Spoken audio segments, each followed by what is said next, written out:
So I'll be verifying their roles with my own two hands. All right. And Yankai has not picked up his phone, so I assume that he's at work. Oh, okay. I really hope he makes it this time. Me too. Last time on Dungeons and Dragons, excuse me, One Piece for fame and fortune.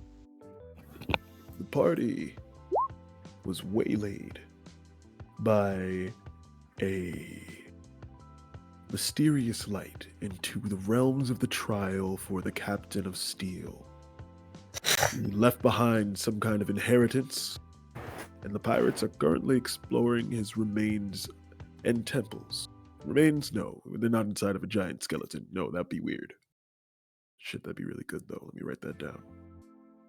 All right. Where was I? Ah, yes. Instead of watching the party last time, we watched a different party. A crew of young Marines were swapping the poop deck on their way into sea.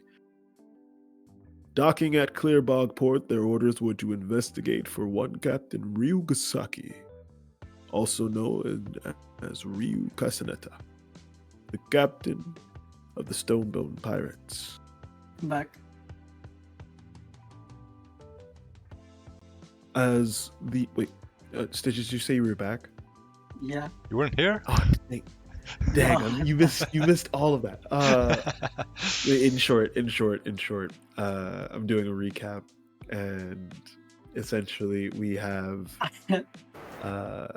caught up with the Marines getting to Clearbog Port, where they disembarked. One Marine found a dog. Oh, how good for him! It's his first day. The rest of the Marines made their way into the island, exploring with the captain and splintering off into various groups. A squad of 5 remained behind and investigated the area closest to the docks that they had landed in and began to explore further inward, where they found traces of battle. Numerous dead bodies, both well-aged and weathered and fairly recent. Upon further investigation, they decided that this was the work of one pirate known to be wearing a green poncho and downing enemies with a gun. A rifle, to be exact, from long distance, a deadly sniper, and he was not to be underestimated. Recently, he's been accumulating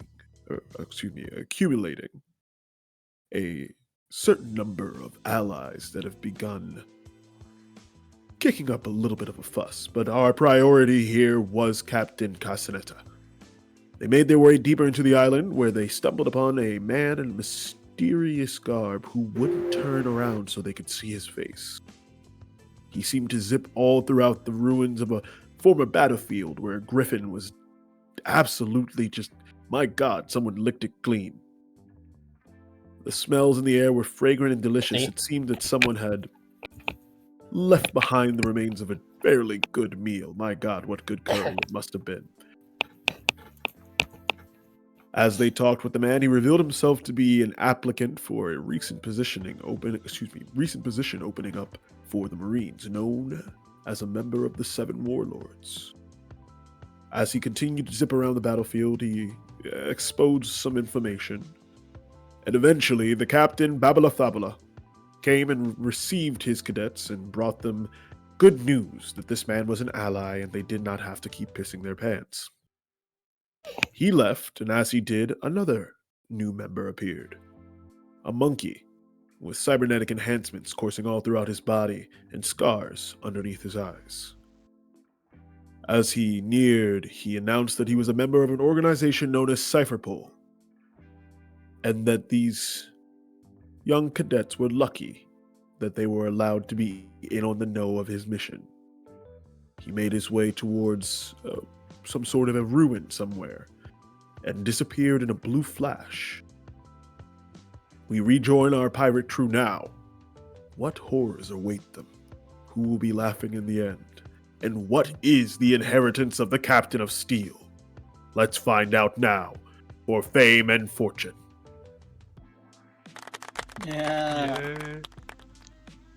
So, as we pick up, we are in the... That's enough the crew theme there. We are in the ruins of some sort of Guy village. There's a mist that lingers over the battlefield. You see in the distance there's a campfire. No, it's a crater. Something impacted with the ground there, leaving smolders, embers behind. But what's more fascinating is the clone of your very own fishman, a manta ray man, standing about, well, 30 feet away for those of you with good perception. They're both fairly tall, but the battlefield is fairly far from you. But your attention is caught by something else. You hear a rustling behind you just as Kai and other Kai begin scrapping. A figure begins to not fully materialize. It's weird. It's hazy. You can't really get a grip on what you're seeing. You hear a voice that begins to speak.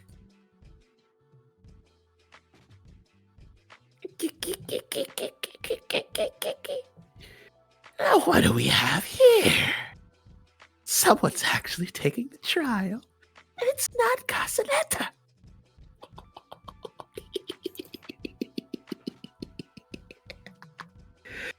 What are you doing here? Poncho Pirates? Hey, Stitches, is that your cousin or something? I was about to make that joke. I don't know him at all, and that's not our name. Oh,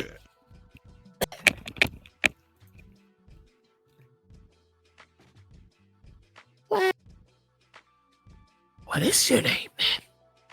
You, in particular. I go by Stitches. Okay. Now, what's your name? No. That's just not fair. No, it's not. He begins clapping his hands, very, very like amused with himself.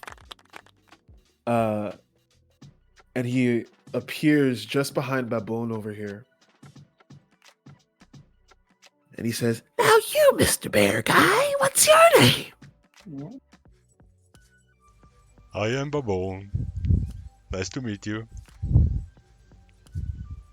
You look like a nice fellow. Nice fellow. I doubt that. You want a fish? Oh shit, you got fish? Yeah. Wait, no. Try to trick me. He smacks the fish out of your hand. God, I hate when that happens.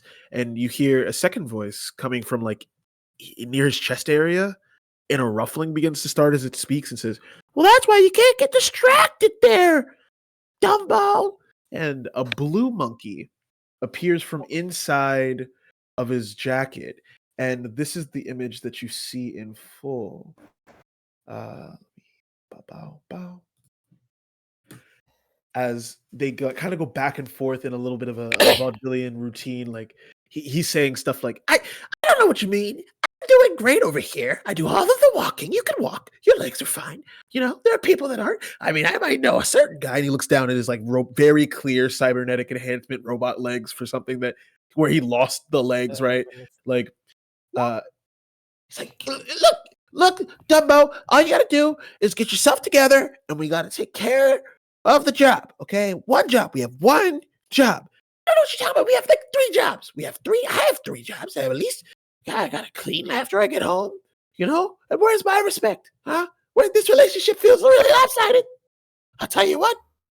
and it's just going back and forth incessantly. Why is there so many damn monkeys all of a sudden? Rather like arguing, can at least just start making like putting together a quick fish curry. How fast can you make a fish curry? Because of the new thing that was added to Gourmet in the update, I don't know if it said the exact time of how fast the cooking time is reduced, but the cooking time is supposed to be reduced, so I'm not entirely sure. How fast can curry be made normally in our world? I'm gonna do that. 1 second. Ooh, that 30. yeah varies. If you have the pre-made roux, like if you have a bouillon block or something, it can be as fast as a couple minutes. If you do an instant curry like powder and just hot water, um, if you're making like from scratch, yeah, Rondo's right. It'd be about 30 just to make it flavorful and good. But this is a fantasy world, you know. Yeah. Like I've done some crazy shit when I've needed to cook before. So if you let's do this. Roll your normal chef utensils check. I want to need I already two. did 24. I need two. I need one for the preparation and then one for the time. Okay, let's go. Shit. Oh, That's the very good preparation. Very long time.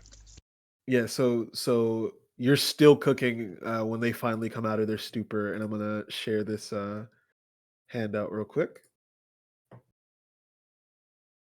Not gonna name it. Oh, actually, yes, I am. What does it taste like? What kind of fish curry is it?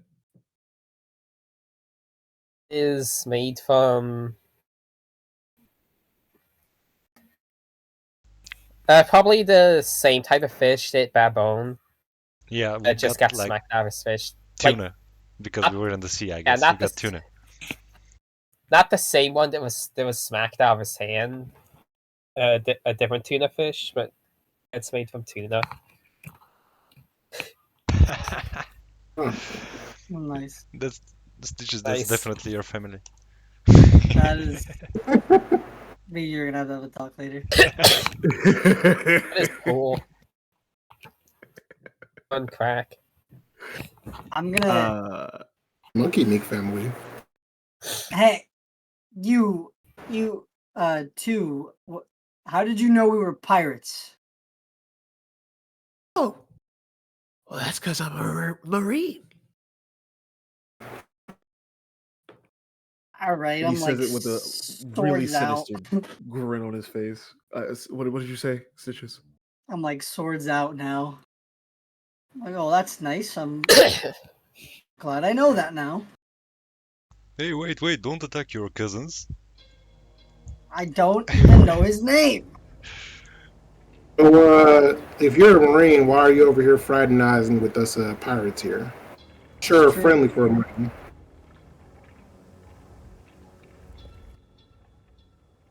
Hey, Kiro, can you pass me those spices there? The table that's right next to you. Yes, I know it wasn't there before. Passes things over from imaginary invisible table. Oh no, at By least the brought way, out look an at- actual table. Like there's a full cookie You're welcome, area Kiro. right now.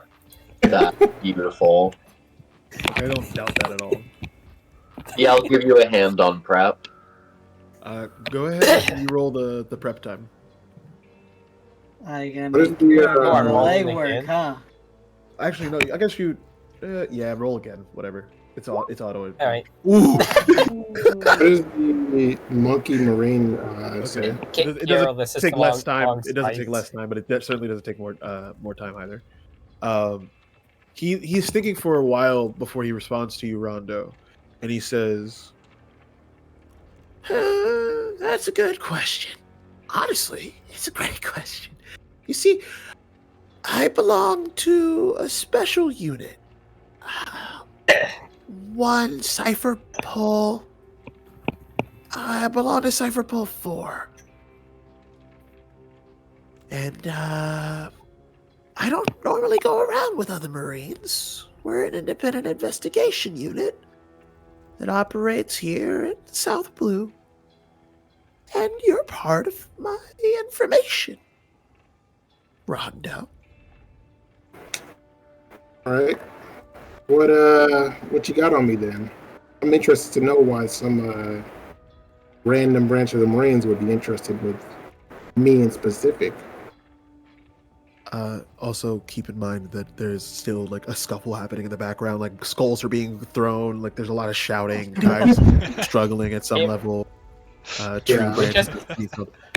I just it's imagine a random tree got thrown in our direction at one point and zoomed past all of us. Yeah, probably. Like just right by the island and fell. Something impacted with the side of the island. You don't know what. And we're just talking to a couple of monkeys here. That's some destruction is happening behind us. You The fight see, isn't cool. you see, Rondo.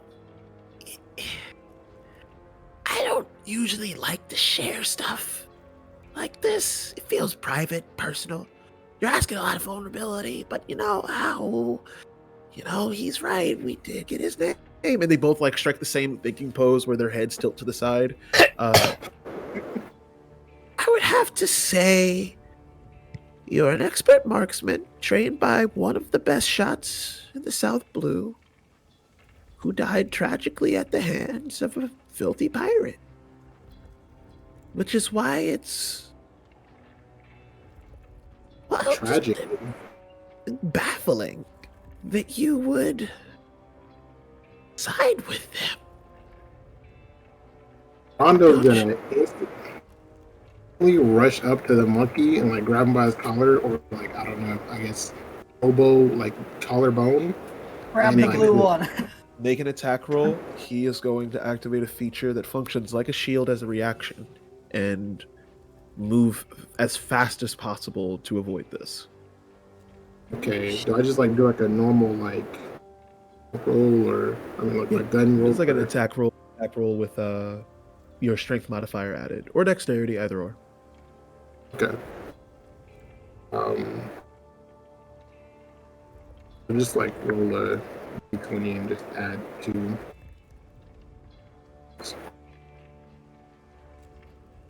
Oh! One certainly. Oh dear. Okay, so somehow because of the opposite side of the spectrum here, right? You grab him, like you actually get contact, but what you've grabbed is just the after image of him, and the blue monkey is sitting on top of your hand, just like resting there. He's like, "No, don't worry, Dumbo. You can keep going. What were you gonna say?" Captain, why are you attacking Ed. Stitch's brother? Ed, what the hell do you mean dead? How'd he die to pirates?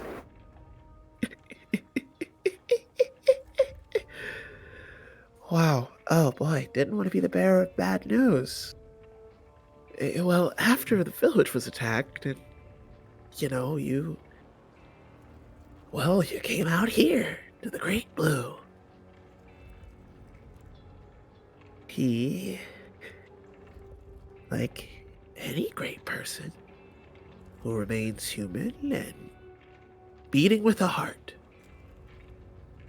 his heart just ain't beat no more, cowboy. It just stopped. He just wasn't moving. They say that he died alone in a room that was cold. And the worst part, Rondo, is that he couldn't even eat his last farewell Salisbury steak. Ain't that tragic? Rondo's like at a point of anger where it's like boiled over to where like, he can't even like outburst his being angry. So he just kind of sits there and he simmers for a second. And can I roll insight to see if this guy's bullshitting me? Absolutely. There we go. Nice. Go. Nice. You look dead into this blue monkey's eyes, who's tracking the other one, right? Still hasn't announced his name. And in the mirrors into this little ape's eyes, you see the other monkey behind you, readying attack, just waiting for you to let your guard down. What do you do? I am going to. I'm gonna instantly. I'm gonna instantly roll back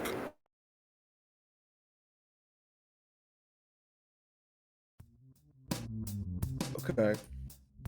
I'd roll back and I'd be like, "What the hell are you doing, bastard? I thought we were having a civil conversation." Yeah, civility fell out the window when I saw your face. He begins to ready an attack. How do you all respond? Say about time and get ready to rush him. Elise is Bring it on him. Elise is dropping her utensils and stepping in between him and Rondo and saying, "Oh dear, have things turned ugly?" I'm right next to him, so I just try to hold him back. And I'm like, hey, don't attack our captain. Stitches, tell your brother not to attack our captain. He's my brother. He's dead to me now.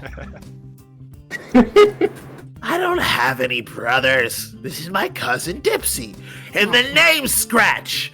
And he raises a metallic claw up towards the sky, shining in the light as the blades begin to arc down, and all of a sudden, everything stops. The fighting in the background of the other arena stops. Your movement stops. Everything just pauses, and you see another bright blue flag as everything is covered. And you... Sorry, the echo is There's an echo, yeah. Seems to be coming from. Is that coming from mine? Yeah. Okay. Weird. Let me try leaving. Okay, I will pause. This is perfect because I would like to reward myself with a little bowl. Talking. Okay. Still a little echo? Yeah, still echo. While Yeah, everybody it- else is getting ready for combat, I am moving to the back of the group like usual, hoping that nobody notices me at all. Give It's the me, perfect plan. There's no echo. Yeah, we're good. Yeah, I think we're good. Rondo, can you talk to make sure we can still hear you? I'm gonna adjust the gain for you. So if it happens again, let me know. Will do. $4. Doesn't matter. Grab me a couple waters if you can while you're there. Yeah. That DoorDash plan. Yeah. Let's go. Get the food. Elise, by the way, I do need to know, what did you do with the curry? It's left on the table, I guess. How complete was it? That curry had just started. You had just started simmering the onions. You don't like using instant curry. You were chefing up. Oh, the echo's back. Unfinished curry is just sitting on a table then. See, where's the drawing tool? Rectangle.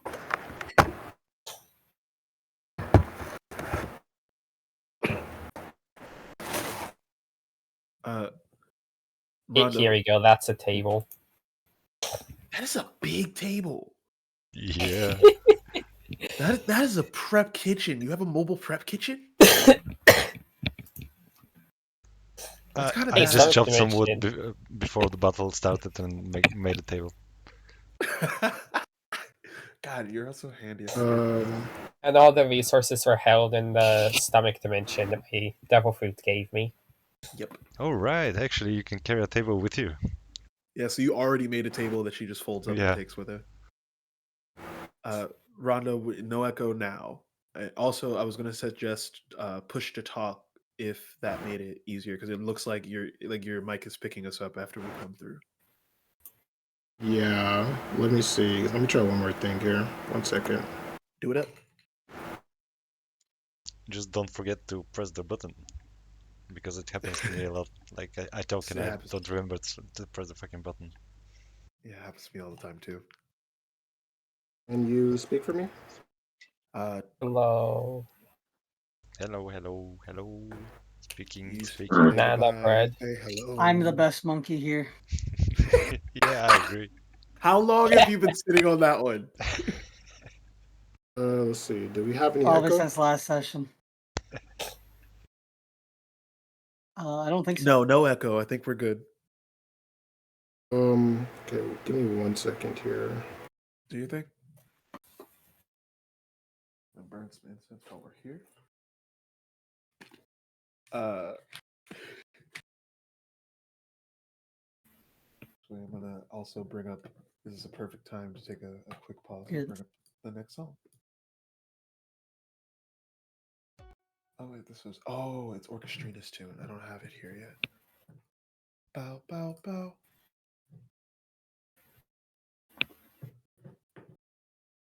Don't wanna add a playlist yet, but I will in a bit.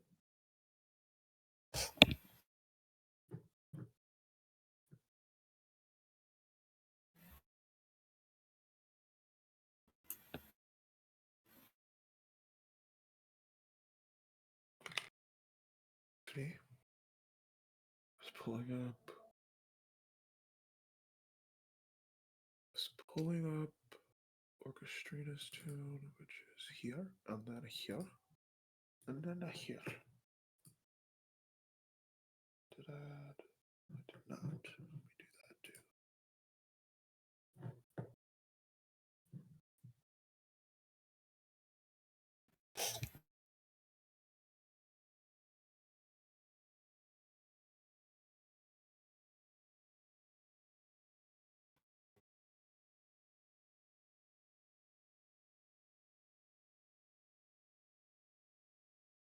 Oh,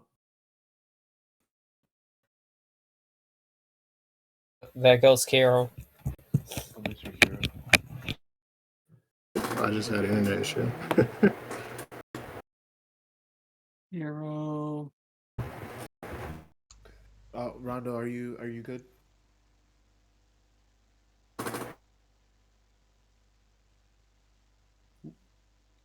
Captain. Rondo, are you good? Are you with us again?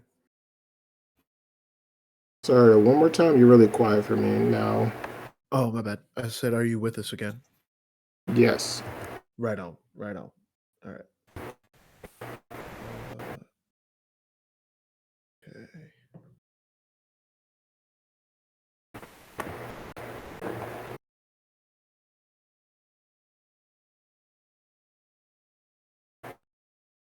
So I'll start this and wait until Kiro gets back to pick back up with the action. But as the light flashes and everything fades, as everything stops, you hear a voice that says, "Oh man, this is not how the trial's supposed to go at all. Not at all. Not at all." And you recognize the tiny sprite, the purple sprite. Welcome back, back. Kiro. You notice the tiny sprite that is just like hovering in the middle of this space. Why? A tiny's like a little like fairy looking thing. No, it's the The one you purple played- sprite that you play poker with. Yeah. Oh, okay. Who's like the orchestrator of the trial.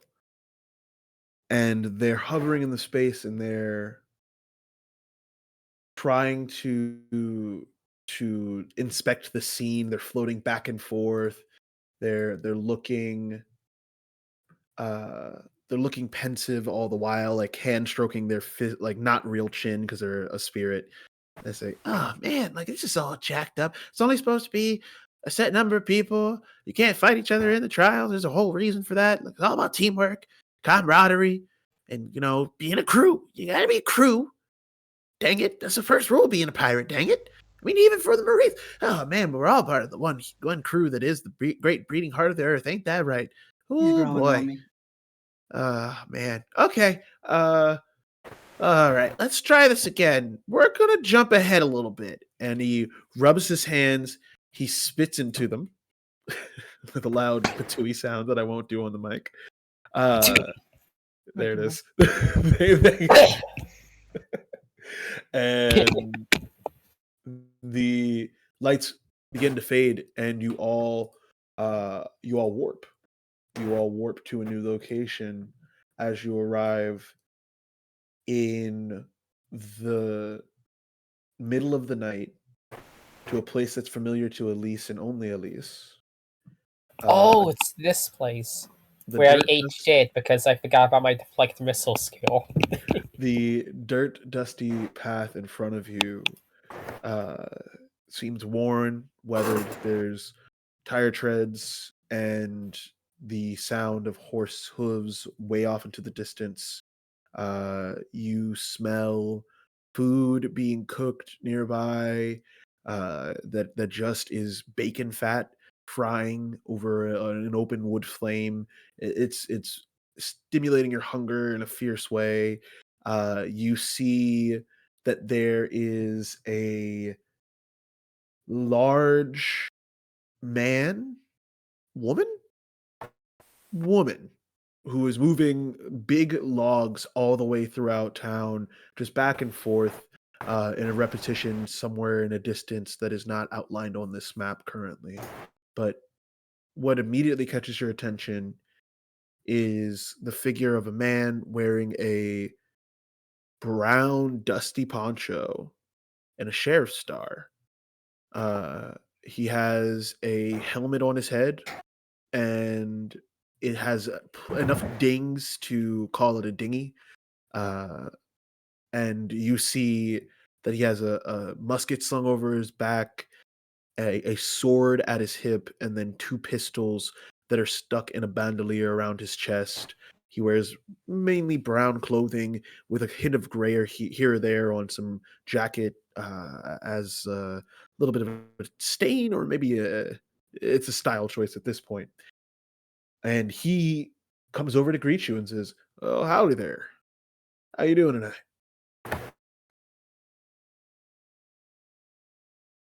Captain, is that your Oh. brother or something? I mean, Can't accuse. golly. Right? I think this is the one who shot me. Oh, you're from the next trial, correct? Well, that's true. I'm both those things. Shot you earlier. Please understand that I thought you were here for the trial. That's my right privilege to shoot any that come in here and desire to duel me at high noon. Now, Oh, no need to apologize. I should have actually been able to catch that bullet. I'm disappointed in myself. okay. As long as you don't beat yourself up too much, remember it's all about a learning experience. It's what you take away from it, not what you learn, all right? So you're a duelist, huh? Yeah, that's right. They call me the Eagle. Uh-huh. Think you're better than me? Well, son, I'd be willing to bet. Oh, just hang I on. reckon we should. Well, first, you and crew might have And K barely is on the captain. Or my captain. We got rid of that meddlesome monkey there that was bothering you in the trial of the rhino. Why don't you all go ahead and head on into Darla Dingo's, get yourself a shower, see a saloon girl or two, have a swig of whiskey, a beat of beer, or a sip of milk if that's your fancy. Come on back here when you're ready. It's always high noon or midnight here, so I'll be ready for a duel when you are. Take care of your crew first. That's the job of any good captain. Fair enough. Alrighty, fellas. Let's get ourselves taken care of here.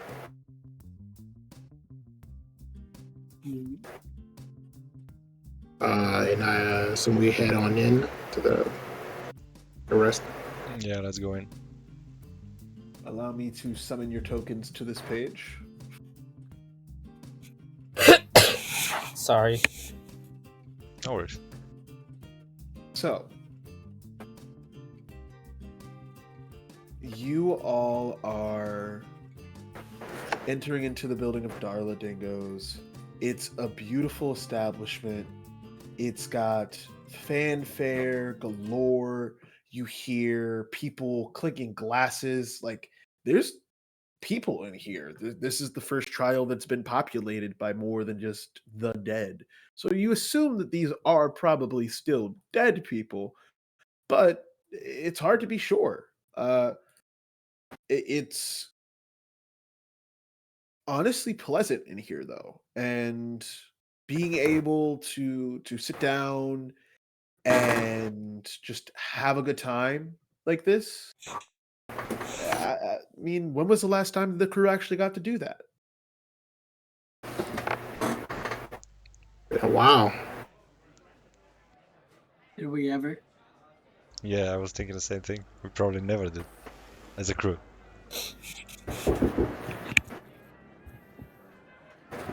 What? I go and try to smell one of the people. You try Like and take a do big what sniff, now? like smell them. Okay. Make a perception check. I'll See how much information you get. Just a second.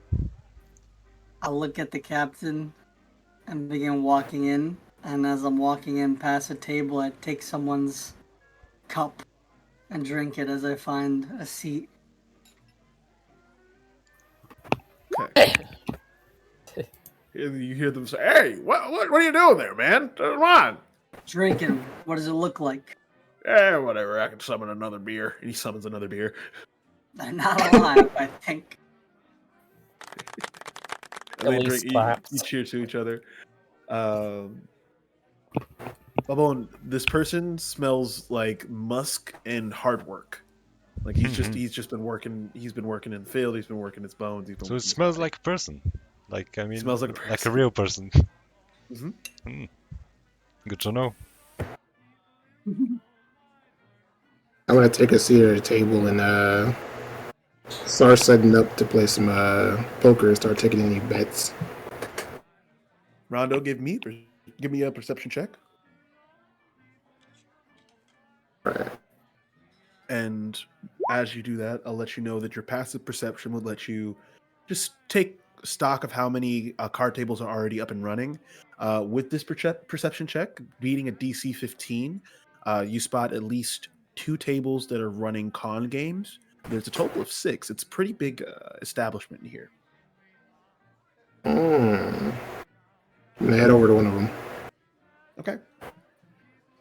You walk over, and as you kind of saddle up next to the table, there's one dude who does clock you coming over, but he just nods. He's just kind of saying hi, just observant. It seems.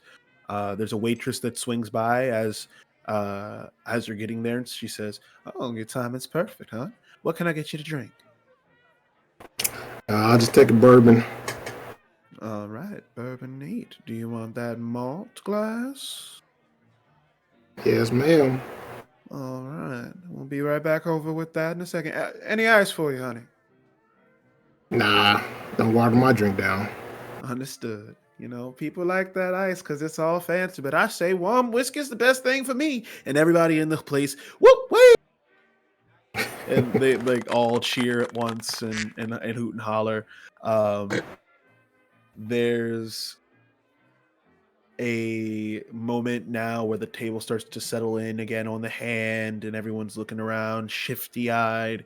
Are you just watching to see what the cheat is here?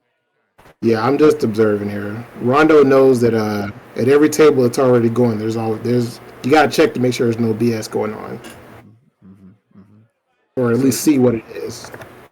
You take there is a duck somewhere in the crowd, Beppo, and I was also just thinking that to myself. There is a bit of a card shark game going on here. They play for a few minutes, and as the game's going on, you're observing. So we'll cut away to someone else during that time.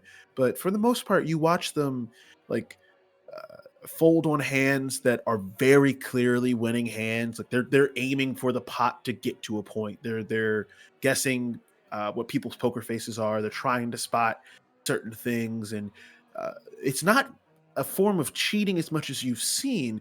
And what called your eye to this table actually was someone else who is just straight up cheating, but they're doing it so poorly.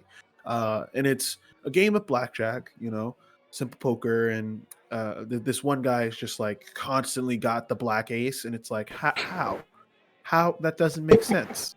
How did you Every 2 get rounds, that you again? have base. And everyone here seems ridiculously chill. Like there's no better place to bet than the afterlife. No one really cares. We have nothing but time here for most people, so they're all like kind of like just giving him a slap on the wrist for it every time it happens. But every 4 hands, he just has another black. Every time the deck is shuffled, he has another black spade or black ace. It's like, come on, bro. But you lock in on the card shark. So while that's happening, let's jump to Kiro. Kiro, what are you doing? You were cowering last we left you.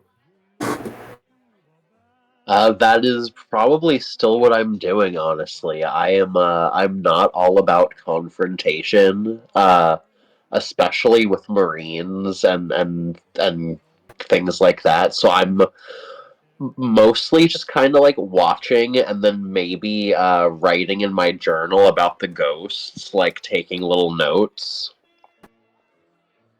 So you're doing that, and one of those really big faced kids from One Piece. Like if I could just copy, click, paste one of those kids into the game, I would. That kid that Oda Echiro knows so well to draw. Hey, what are you writing there? Oh, just stories, ghost stories, I'm a ghost. You want to tell my story? Because today I saw a cool bug, and I tried to catch it. But then when I tried to catch it, the cool bug flew away. I can assure you I will absolutely put that in my story. It's essential, in fact. Are you gonna? Hey, what's your name? Oh, my name? Why don't you give me your name first, little ghost? My name's Tegan. Tegan. And I write that down in my book, and I look him up and down, and I'll give him just a short Kiro, my name.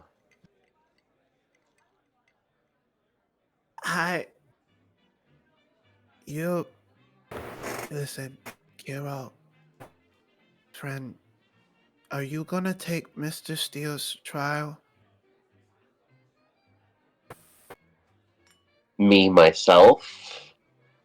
Doubtful, but perhaps one of these folks here, one of these strong and fierce and fast folks, they might want to take a trial. I'll just I'll just tell the story. I'll write it all down. You came with friends? Friends? I mean, I don't really know these. He's not listening. He's not listening. He says, Hey, Kiko! What, Yasube? Kiko, come here! Yes, oh gosh. I'm so sorry, Trial Taker. I'm sorry that Tegan has bothered you. Yasube, please. We cannot get our hopes up again. It's nice to meet you. My name is Tamara. I'm sorry if my brother was bothering you, stranger. Oh, do not worry about it, Tamara. It's no bother, I'm sure. And then I record her name in my book as well. are you near Babon as you cower? I mean, are you asking me or Kiro? Well, I'm asking Kiro how close, because I know that Kiro's plan is usually to hide behind Babon. Um, honestly, since I was closer to Alice in the last bit, since I was helping them, or Elise rather, sorry, I was helping them cook, so I'd probably be hiding more behind them. I want to be at like the very back of the group. Okay.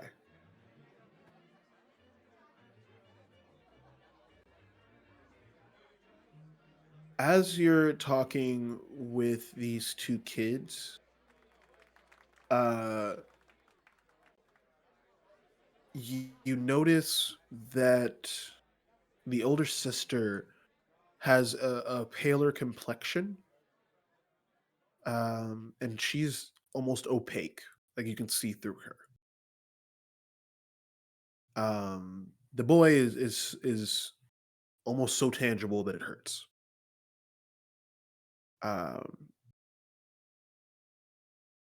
we're gonna cut over to Elise. What are you doing?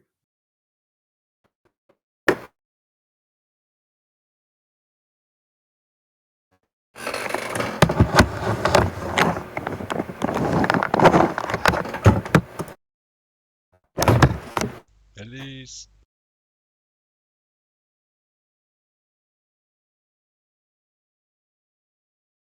They might have froze or muted her mic. All right, in that case, let's jump over to Babon. What are you doing? I'm going over to the bartender and ask him, do you have a meat? Do you have meat? Well, yes, we do have mead. Give me one bottle, please. One bottle of mead. All right. Do you want that big for yourself, sir? And he looks you up and down like, you want a bigger glass? No, I want the whole bottle. Oh! Sorry. We serve them in casks. And he's a pretty burly dude. He has this pencil thin mustache and really like calming black eyes and a little mop haircut. He's wearing a red candy striper vest that overlaps his muscles, and he's wearing suspenders, and he's got on black slacks, and he just lifts a whole barrel and sets it on the counter with a thud, and some people down the line go, oh, and they impale it with a funnel at the top, and they impale it at the bottom with a spigot so that they can turn on and off and control flow. And they say, this is usually how we serve it out, but if you just want me to keep this here for you, big fella, I'm perfectly fine with that. Yeah, thank you. I just want the whole thing, and I just pick it up and start checking on the whole thing. Sure. Say, we don't usually get trials like you. Most trial challengers, they show up, they get shot like your friend over there, but it's rare that they come back, and even more rare that after they experience the sweet release of death, they come back at least together as a group. Hell, most people try to avoid this one altogether until they get frustrated at Captain Steele's place. But even more surprising, I've never seen anyone that the Eagle's taken to. Your captain must be someone special. Oh yeah, our captain is the best. He's definitely gonna win the duel tomorrow. Well, I won't be so sure. You might have to try a couple times. Oh, you can try it more than once?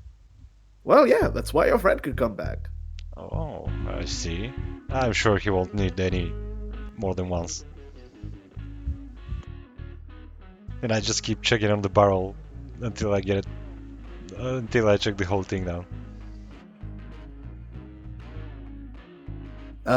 You definitely need to make a constitution check. Yeah, I was hoping for that.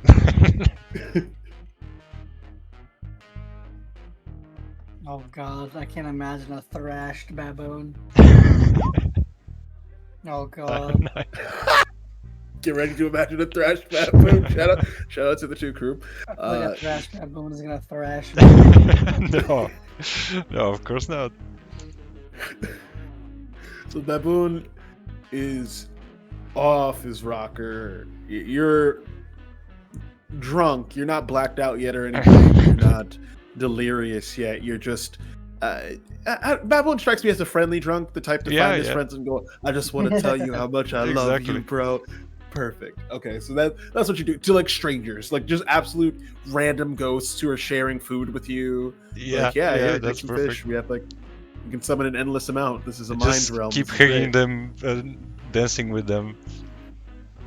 Yeah, perfect. Like if the music's thumping, like there's just this jam band in the back that just are really looping this one little riff. They really seem to be having fun with it, playing in the background. They're enjoying watching you guys do what you're doing. Like they said, that people seem alive for the first time in hell, probably centuries in this place. Let's cut back over to Stitches real quick. What are you doing? Stitches would have been walking away from the bar as Baboon sat down with his own little cup of rum. If they had it, assume they have like anything. And Anything they've experienced, like they can't produce Everclear or rum chata per se. Gotcha. Like they could probably figure it out, but they absolutely have rum. and he's gonna look around at the groups. They see, because it seems like they are all there, like kind of particularly in groups. And do any of them stick out to me? Yeah, you notice a number of them with a passive perception check as you scan the room. Some of them seem like they're just here to drink, you know. Some of them seem like they're here to play poker. You clock Rondo in that section. Some of them are actually really getting into debates, like they have a bunch of books and articles and things. You can't tell what they're arguing about because it's so loud in here.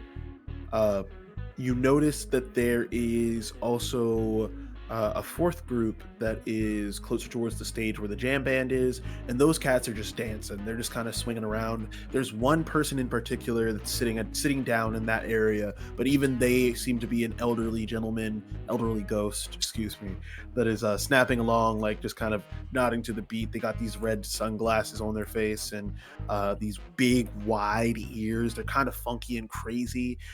If you have ever seen a wrestler with cauliflower ear where they get kind of wrinkled and crumpled and curled, it's that, but much wider and bigger, like really massive ears on a very otherwise proportionately small head.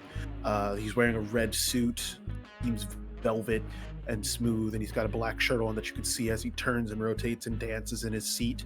And he stands out because of just how auspicious he is in a room full of people that are not dressed like him whatsoever. So all of you have clocked him by this point in the evening, imagining that we're kind of following like one camera shot as it pushed in on Rondo and then panned to the Kiro sitting down at a column a couple paces away from the bar, up to Babon, and then down to Babon into Stitches, and we watch you checking over the room. Did you want to look for anything in particular? Is anyone in the room eyeing any of us in a particular way? Perception or survival check, or an insight check. DC is different for each. Yeah, I'm equally good at all of them.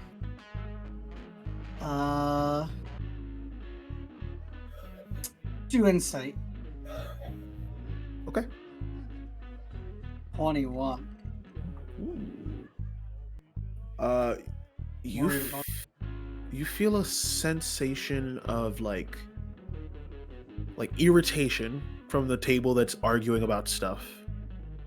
You even clock them pointing at you a couple times. That really solidifies that feeling.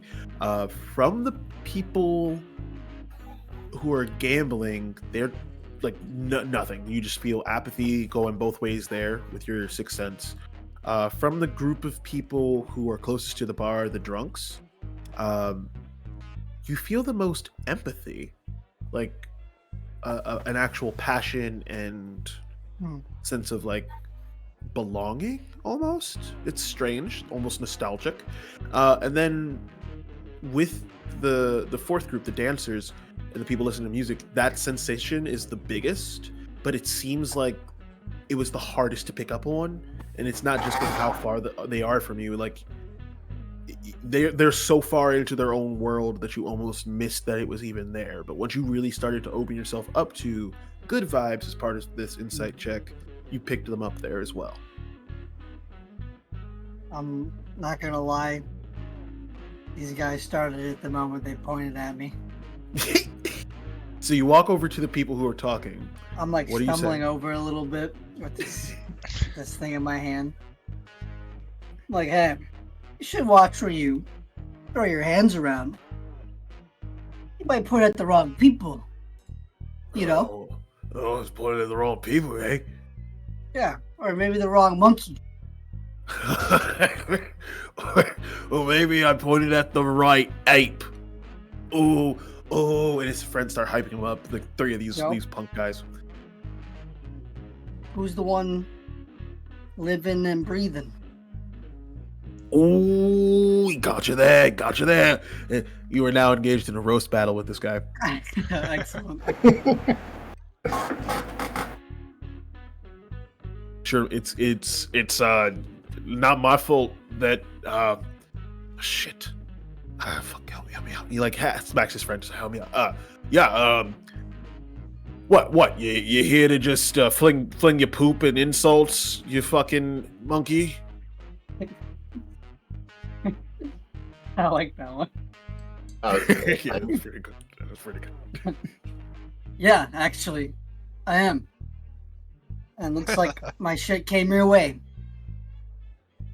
Yeah, that was honestly pretty good. I don't know how to help you, man. This guy's solid. Hey, you're all right, monkey man. What's your name? It's Stitches. It's Stitches. Simma Stitches? Nice to meet you, Simma No, Stitches. it's Stitches. Oh, nice to meet you, Stitches. Simma's like, well, I guess like it's an alias or something. All right, cool. Your secret's fake. Just cool with us. Come on, pull up a chair. All right, sure, why not? We're talking about badass pirates. Oh, I know a couple of them. Oh, yeah? Yeah, you're looking at one. Ah, I knew he was gonna say himself. I told you he was gonna say himself. They start smacking each other. What are you doing this shit, mate? What's your role? First mate. First mate. Ooh. Little new at it. You know, the eagle here. The eagle. Yeah. People like thinking that he was the first mate. He wasn't. You don't say. Yeah. In fact, the whole pirate organization's all topsy-turvy, right? Because the weakest person on the crew, that guy was the first mate. Interesting. That's Yeah. Well, did he have some use? Something he could do that the others couldn't? Okay. He kept them idiots together, eh? Yeah. No, but seriously, yeah, he was also psychic. He could dive inside your mind and scramble it up real good. There's no reason why we're all still alive. Yeah, aye. Thanks to his sacrifice, we can kick it. Thanks to his sacrifice. And the whole bar simultaneously says it like, thanks to his sacrifice. Could respect any pirate that gives his life for his crew. The band says, all right, everybody. Thank you for coming. We are the Top Knots. We don't have much going on today, or tomorrow, or the day after, am I right? Everyone cheers and celebrates and revelry. And as it starts getting funkier and the groove comes in, you know, the singer comes out, they start doing a little bit of doing a little run thing. It seems like they're really starting to get into the swing of it. The dancing is getting more and more intense. Kiro, you've been dragged out to the floor by a Tegan who has broken away from a sister. Do you start dancing? I absolutely do not start dancing. So you stand there and tremble a little bit. I'm being perceived? Are you kidding me? No, this is terrible. You begin to tremble, and the cane of an older man hits you in the leg, like right on the calf.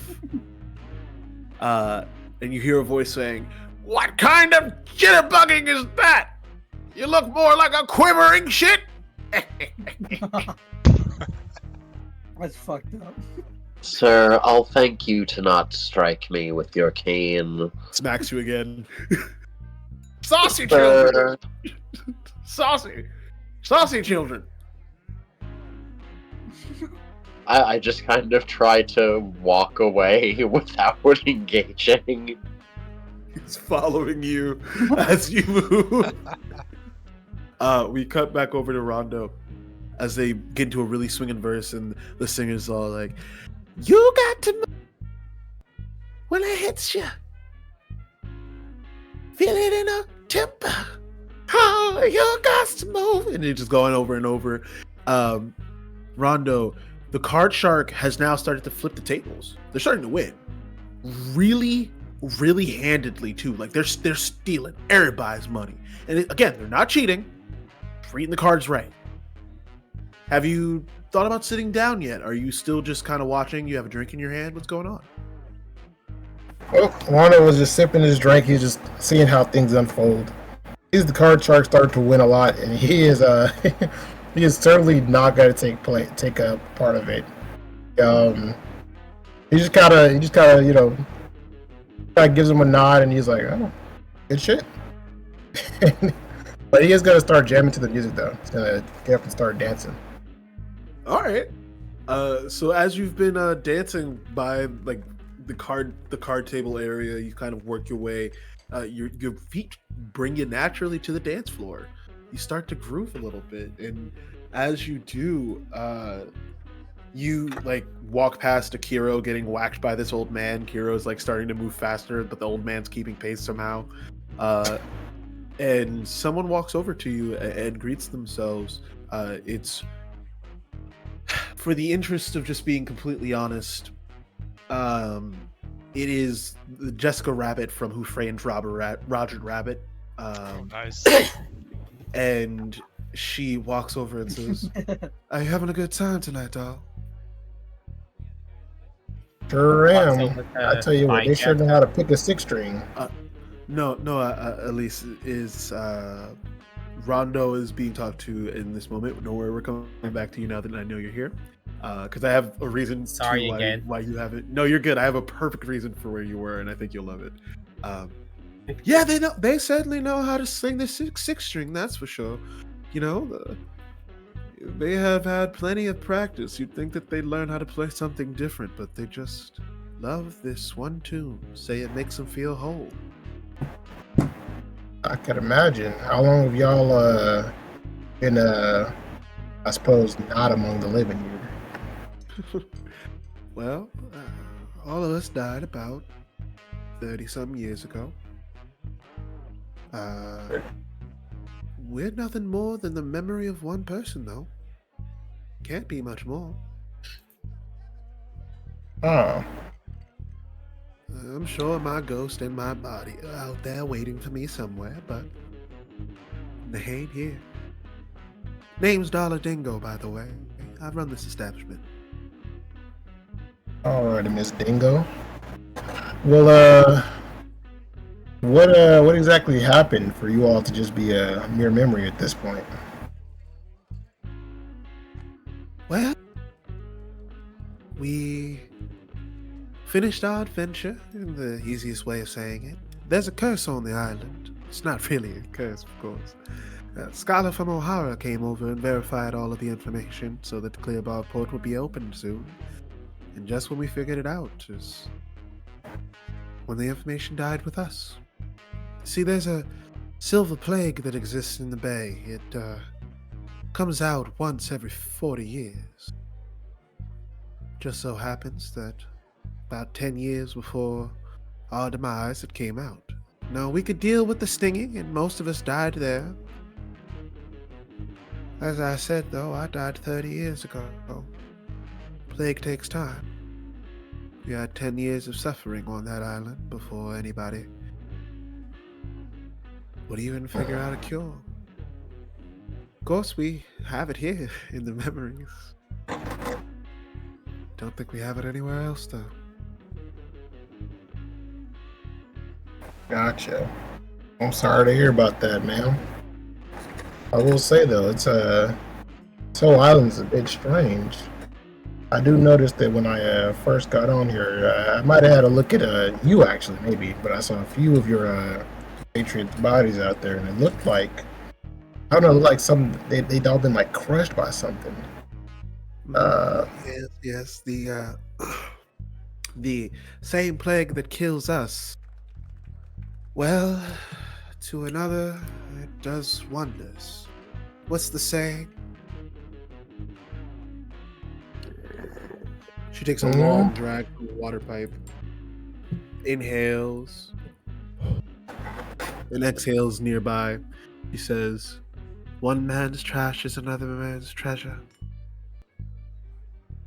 You see, the silver bug, well, in animals and other critters, it overstimulates them.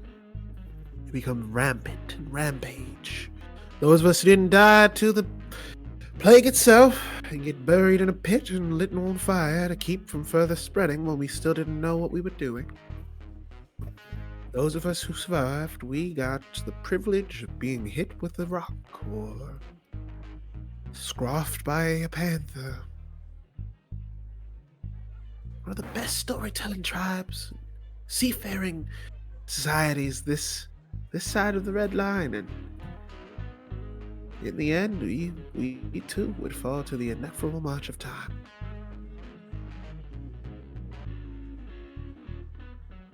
And Rondo just kind of takes a moment, thinks, and he takes a sip of his drink, and over the lady's like, "Well, I hope y'all enjoy this party. Hope it happens forever." He grabs, Yeah, excuse me, she grabs your hand as you say that. Keep going.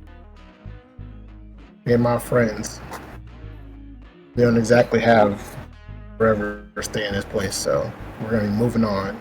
We'll be taking your story here with us. There's something you need to know about the captain's inheritance.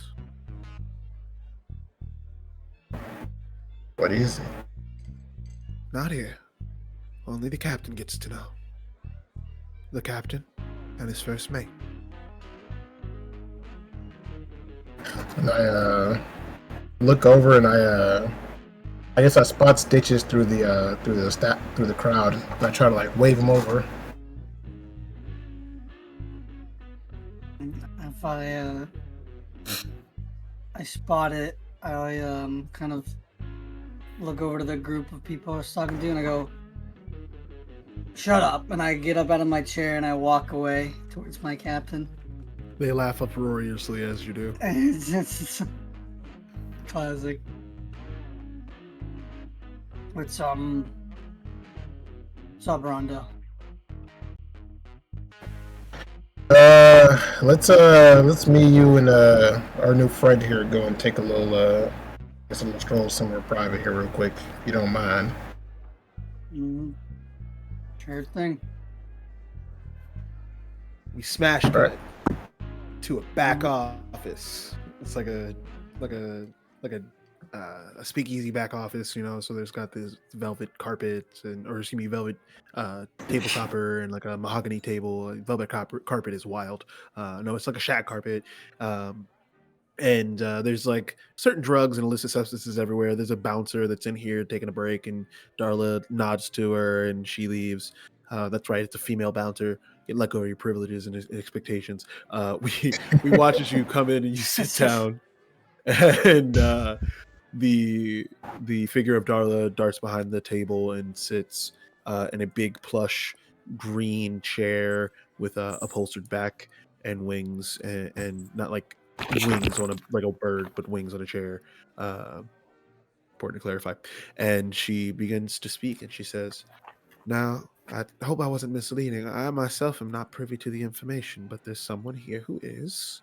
And she places her hand on the table. A magic seal seems to appear, like a pentagram with a purple outline, and two inlaid rings, and a image of a sun and a moon on either side of it.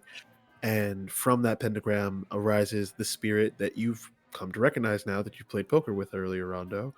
And he says, "What's good, party people? How you doing?" Ingal. Okay. And what's this all about? So I, as the captain first mate and the person who made this mind realm thing, might have withheld information from you. First off, I'm the captain's first mate. Um, yeah.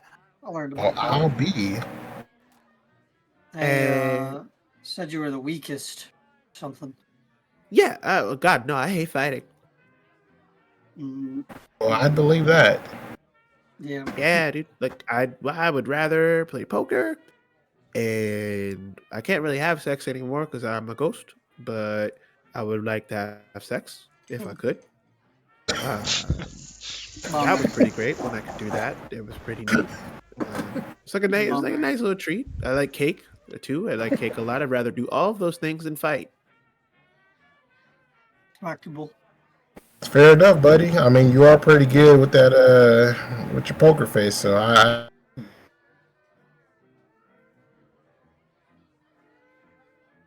Well, we could talk about that later. Captain, The we don't hear captain. you. This is okay. I want this to be something players know that the characters get separate. Because some of that stuff is fun. Don't worry. We'll be keeping certain parts where I just do keep secrets though. Mhm. The inheritance of the captain. It. He came back to the South Blue to see a shipwright. And he found out about something that happened to those shipwrights. It's gonna be easier to show you this part if that's cool. suppose so. Go for But how are it. you planning on showing us? And as you say that, the sound of the speakeasy stops. The entire room changes into uh like a wooden cabin on a ship. And you feel the ship rocking. You hear the wind outside whistling past a porthole, and you hear the sounds, the thumping of a man walking, um, and you hear echoing in the space around you, "Mind Palace, duh!"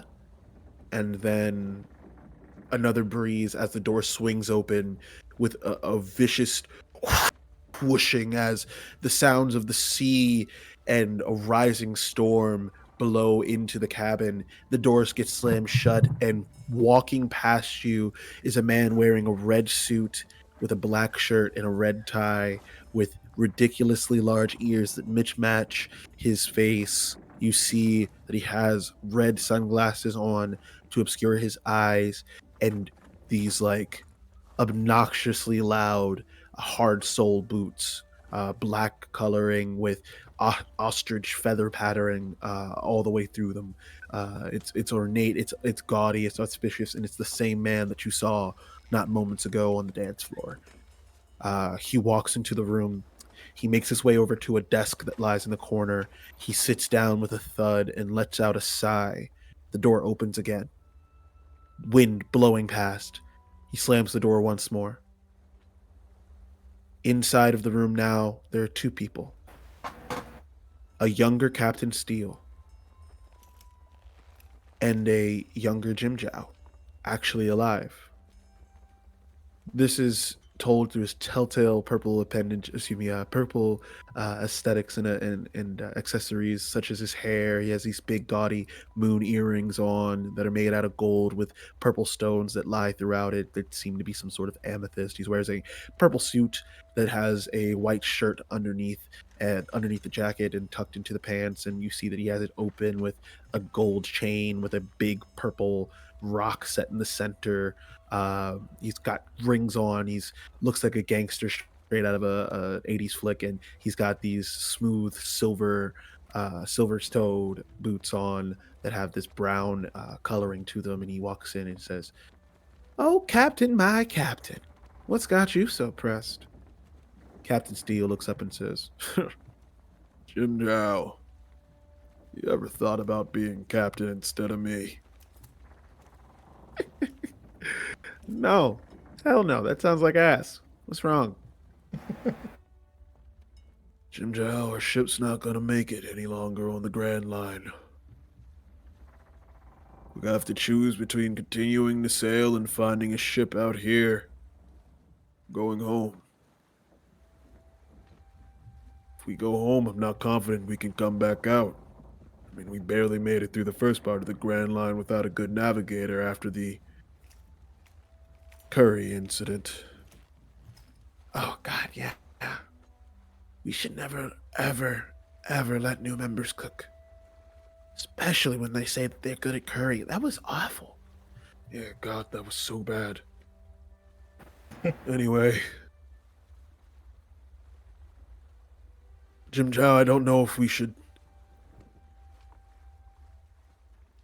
Jim Jow, if we go back, we'd be honoring a tradition of sailors and sea rights long beyond our own.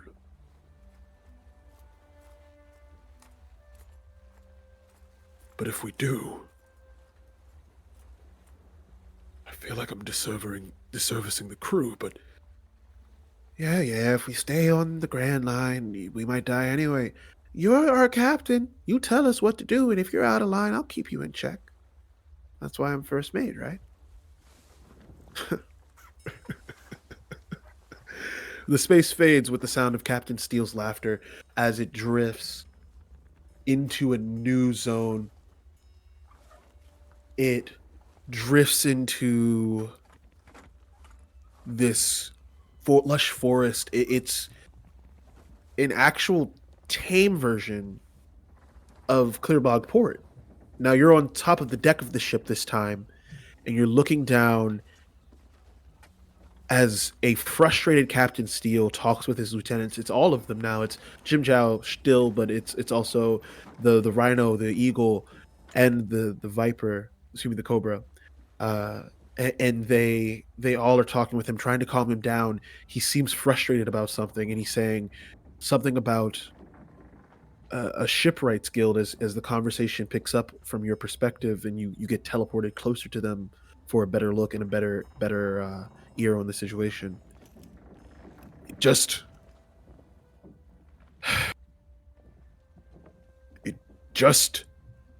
doesn't make sense. Why would they do that? Why? Hundreds of people. Hundreds of thousands of people.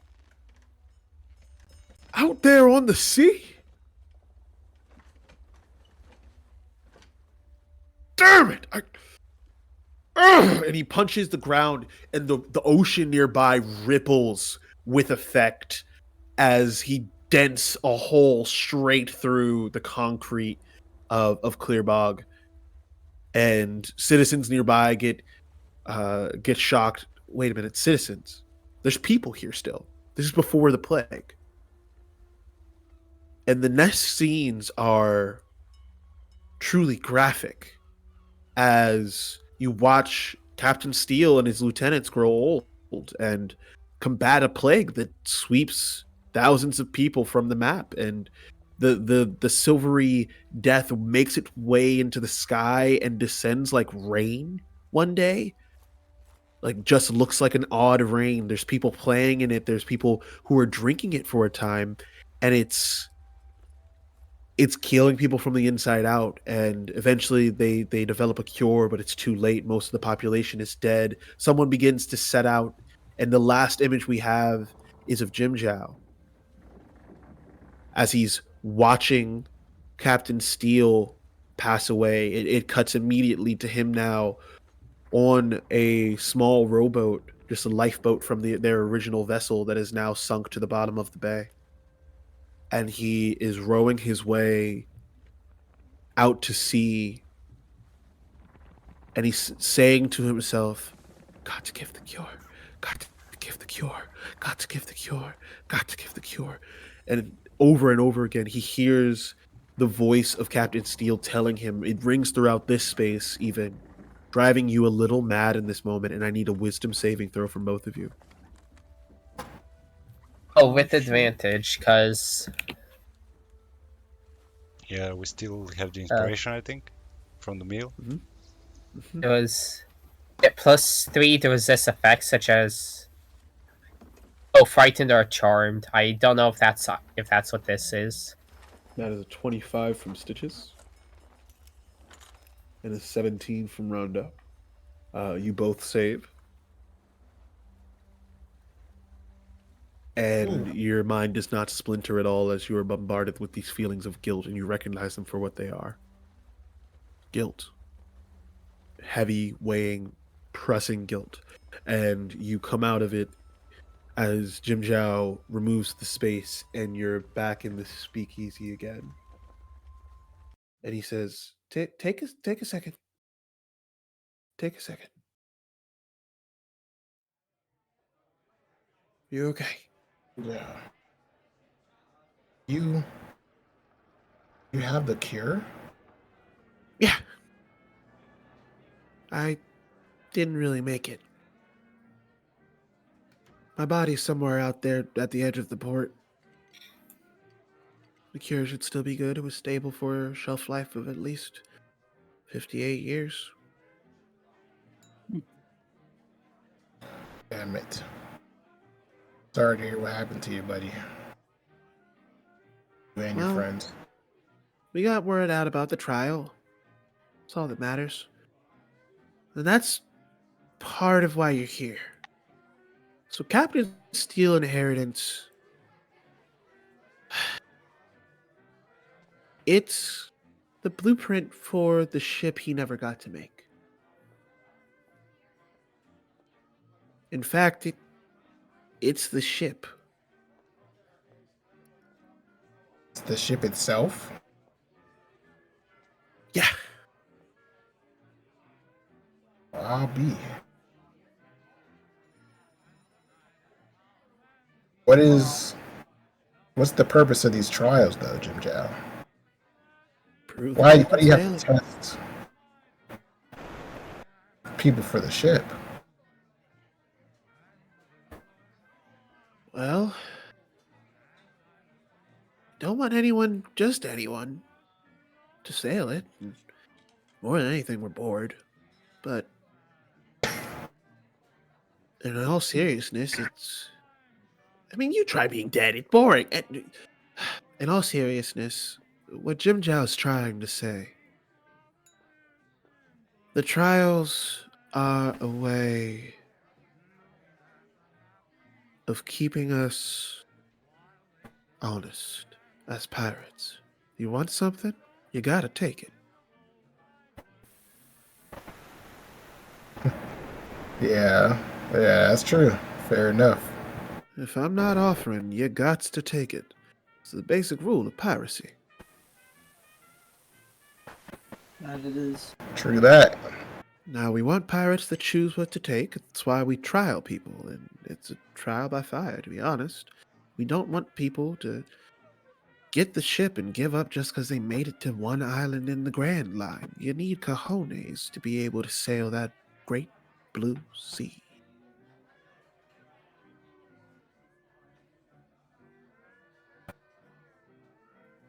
You're right about that one. What do you think, Stitches? Think we got the cojones? I kind of ripped elbow Stitches a little bit. If sailing experiences so far is anything to go off of, I think they don't know what's coming. Yes, sirree. Yeah, Jinjao. I will say this. Trial on us was certainly the right idea here. We're gonna pass this trial, and we're gonna take that ship, and we're gonna make you proud that you gave it to us. You hear? Jim Dow in sprite form spins around and like you hear him starting to tear up a little bit, like there, Jim. There. Thanks, boys. You're good men. Please rest up. We don't want you saying that you got shot because you couldn't sleep too well. And don't worry about your monkey friend, not this one. Stitches. The other one, Scratches, I believe his name was. Uh, we'll take care of him for the time being. As long as you're in the mine realm, we can keep him out of here. And if you clear the trials, you'll be on the ship first thing as you leave. But if you don't, you'll have to deal with all those problems on your own. We can't help you when you're back out there, okay? Yeah, I imagine if we're done, we'll have a whole ship full of Marines and a Cypher Pole 4 guy, I suppose, on our tail. So we'll certainly be able to get her done. Failure is not an option. Right. All right, we And- cut. Oh, so sorry. Go ahead, Rondo. Oh no, I was just gonna say I think we go back out to the crew, but where were we cutting to? Perfect. I was going to say we cut to Elise, who has been in the kitchen the whole time, like taking command of this undead crew. The fifth group is always service workers. Never underestimate your service worker anywhere. You fools, how dare you?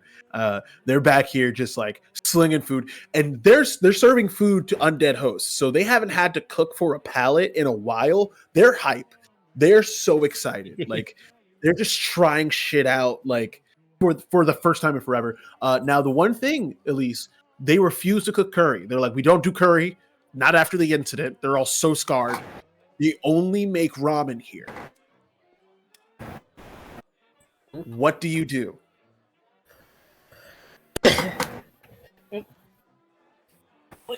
Lisa's gonna crack her knuckles and say, "Right, I'll make some then."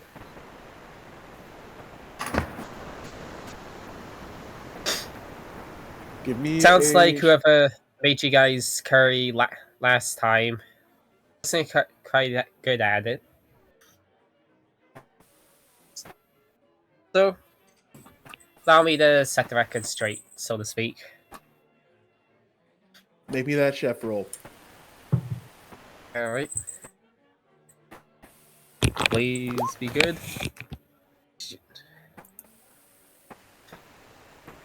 Ah, shit. They're gonna have a bad experience Like- again. You know what? You know what it is. They don't even let you like Oh, really get man. started with it. They just start smacking the curry. Like they see you starting the telltale ingredients of a good curry, and they like Sabotage. are stealing it for broth.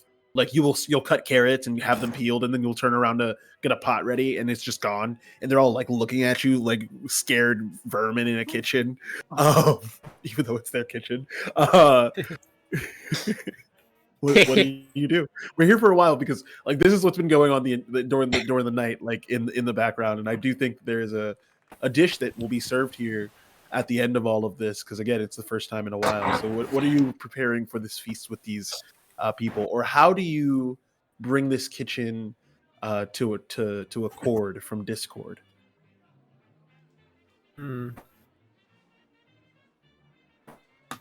Trying to think. Out of character, I've never been in a kitchen before, so I think at least it's probably having worked in the kitchen for a long time would know how to calm down the chaos in the kitchen. You tell me what you want to do, and I'll help get you there. Don't worry, I got the lingo. So are you bringing them to? I'll say as a line cook, and someone who has seen clips of the show The Bear. There love is that. There are a couple ways to bring people to heal. You can either roll with. I won't stop it. You can bring them to heal with intimidation by just sheer fury. You can convince them, or you can bribe them, I suppose. So how would you like to go about this? Oh, neither my intimidation nor persuasion is very good. I have only a +3 in persuasion, and I'm not proficient in intimidation. +3 is solid. I also have a crazy idea too. Go off. What if my character were to partially enter their own stomach rigid thing, Whoa. and like they open up a mouth and part of the body and adjust the upper half of their body into sit, and they prepare the food in there, then bring out the fully prepared curry. Because she's not able to make it out here. Yeah, you've chosen the hidden fourth option, which is still make curry but find your own way. Okay, I love this. This is okay. The world goes quiet as this happens. I can't believe we're getting here already. I was really expecting to get here in like a combat or something. The world goes quiet as you center in on yourself. No, where you can't go anywhere. Oh wait, are you saying you will be back as in you're going into this pocket dimension, or did you go? Are you AFK? Elise is telling the chefs she'll be back. Okay, I was like, no, you can't go anywhere. We're about to get you zip into a pocket dimension in your mind first. You kind of quiet everything. It's an internalization of your Zoan Devil Fruit power. So this is a lot of going into a mind space very different than anything you're used to. And as you do, you hear a voice coming from the darkness around you that goes, "Oh, 俺は一緒でのやら Yeah. 誰のもれや Who Hi. are you? Hello, I am Elise. I don't remember eating anyone like you. How'd you get in here?"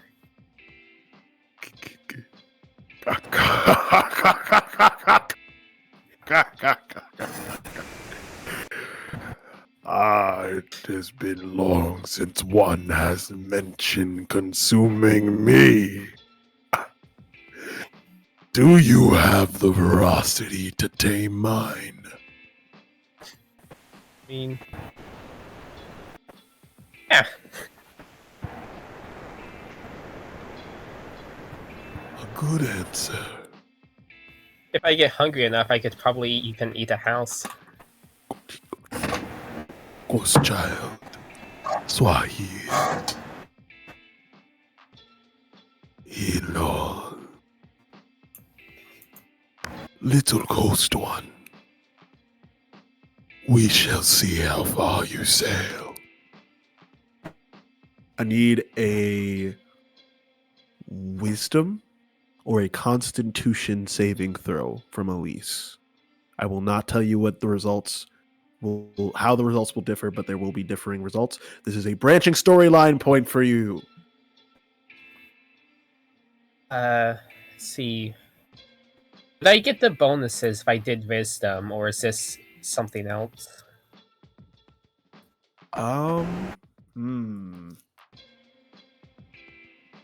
This wisdom is for like fear and charm and such. Yeah. I don't think this is a form of fear. This is something very different. Okay, in that case, a con saving throw. I'm not proficient, but it's the same as my wisdom. Okay. And I wish I could use my This one feat of mine added D4, but I'm fresh out of it. So, let me uncheck that save modifier I have, and let's go! 18! Ooh. Ooh, Hell yeah. hot dice. Hot dice. Hell yeah. Okay. Okay. So you start to get hungry in this space. Really hungry. It gets just shy of unbearable. Like you're trembling with just the pains of wanting to eat everything in sight. And then you bring it to heel. And you just kind of you don't clench, but you just let the pain subside. You endure. And through sheer discipline, you unlock another layer of your devil fruit abilities. But yes, you can absolutely enter into a pocket dimension. You now have the ability to enter into a pocket dimension of the devouring gourd where you can cook inside of. I so expected to get to this so much later than now. So give me a second while I take this screenshot. And you start to cook. So okay, give me a renewed chef's check to see how fast you're cooking now. And then one Okay. more to see the quality of ingredients. Ooh, okay. Do you have advantage for these? Nice. I don't think I do. Okay, so the 17 on prep time is already great, and then the 27 Unless on I- ingredient. Sorry. What were you gonna say? Unless I mysteriously got inspiration somehow, these should be normal rolls. Okay. In that case, you finish this dish in no time at all. With record time, you tap into like the best cooking time that you've done. Like you're only a few seconds off, so it's nothing crazy to celebrate, but it is still an achievement. But the quality, oh man, the quality of this dish is top tier. What kind of curry do you make? I don't have a specific list of my ingredients other than like griffin meat. Let's see.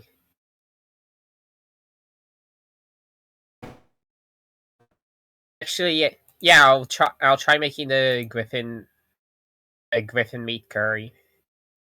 Okay. What should this be called? I think we can take pitches, but that is up to you.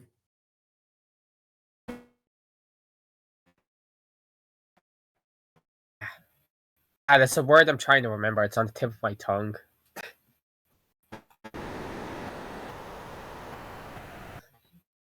What was that? We can just call it the fancy chicken curry. Poultry Griffin Deluxe. Sounds very nice.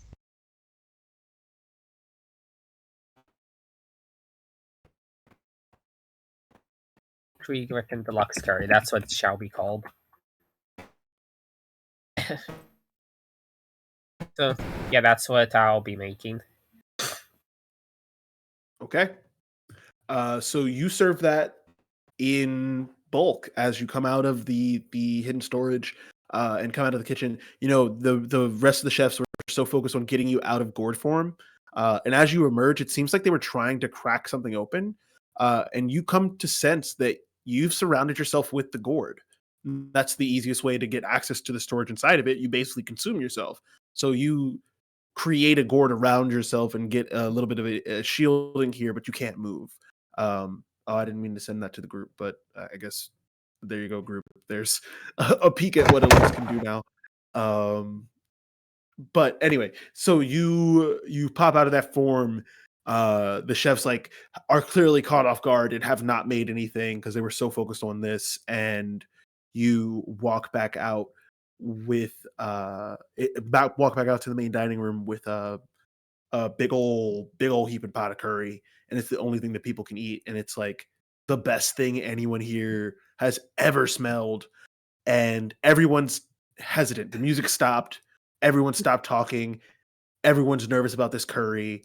Rondo and Stitches, you have come down the stairs as this is happening. Like you're watching her bring out the curry. And Jim Zhao is looking at Rondo and it's like, does she know what she's doing? But it's too late. Like she starts spooning it out, and the first person to lift their spoon to their lips after a heavy pause is the man in a red suit with a black shirt and red tie and red sunglasses. And he takes a bite. There's silence. And you hear oh, that's delicious. What? Oh my good golly. Wow.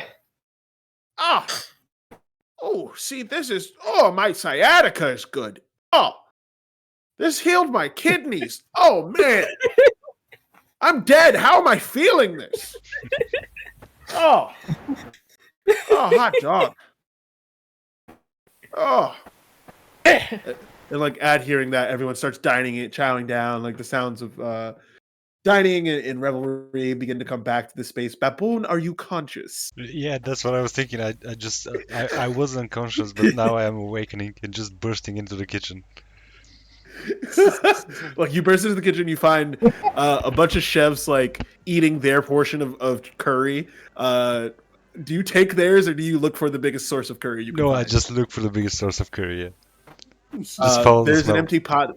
There's an empty pot back here that has the heaviest smell, and then like after you get that smell out of your nose and really pick up the scent, you eventually chase down Elise and basically tackle the pot out of her hands and start eating it. Chowing down. Sorry, Elise, I just Yeah. can't resist.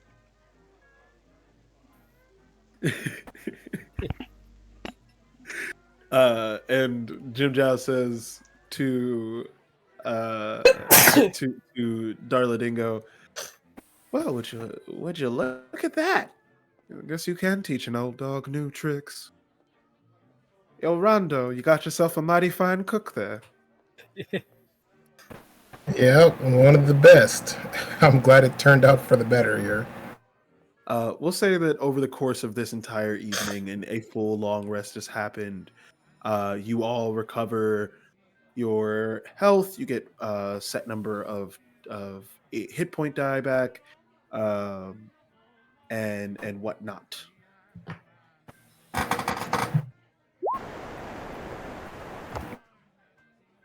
Well, I'm back to max.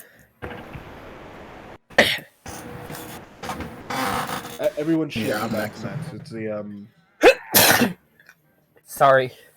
No so problem. it's the it's a long rest, so you should all be back to max. Oh yeah. So, what exactly does the poultry griffin deluxe curry do? The description here said it bolsters resilience and muscle mass. Yes. It is going to increase natural AC by 1. So anybody who gets a benefit of natural armor or dexterity armor receive a +1. And in addition, anytime that you need to roll a check to break something open with brute force or jump, you receive an additional +3 to any check made. Nice. And lastly, your jump distance increases by double. Very nice. That's a nice curry.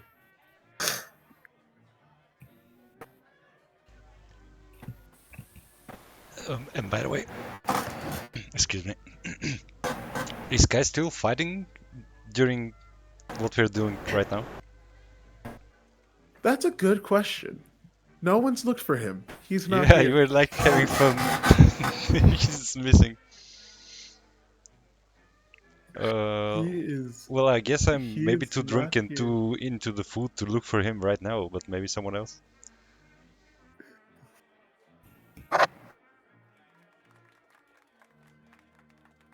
I would think Darla would say at some point, like, if someone asks, "Oh yeah, no, he's still back there dealing with our rhino." Oh man, it's a long battle then. When he comes back, he'll be significantly stronger. Don't worry.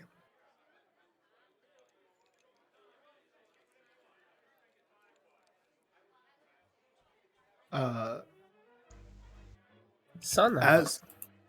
as the night passes, or not really passes, as hours pass, and you rest, take a good night's sleep, getting drunk until you can't drink no more. You wake up and people are still drinking, because again they're ghosts. They don't really need sleep or anything, so they've just been watching over you as you sleep, make sure nothing happens. Um, you awake, and the eagle comes to find you, Rondo, and says, "You about ready for that duel?" Sure am. Aspect that I really don't think that I can afford to lose this one. So I'm going to be giving it you everything I got here. Sounds good to me. Rules are simple. Either you make it so I can't shoot, or I shoot you dead. And as Darla's probably already told you, I'm not gonna make you go back out there into the open where you're exposed. So you better get ready to come at me till you quit. Alrighty. And to explain this in the rolling senses, essentially it is a roll to see who will beat initiative, and then a roll to attack. If you miss, obviously that's a miss. The initiative itself dictates who gets first shot. There is a way to finish this in one shot. Yeah, I think that it's a pretty straightforward mechanic. You dig? Okay. Do that. Let me summon back your token. Actually, there's not much. I think the map will help with aside from setting the aesthetic, so I'm gonna leave it there. Let me manage one thing in the audio. Just trying to upload a couple themes earlier. For some reason, it just wasn't doing it.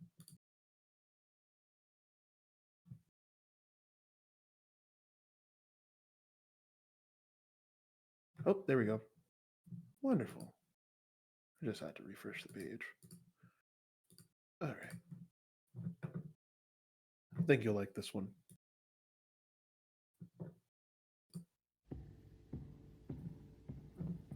Roll them bones. Oh yeah.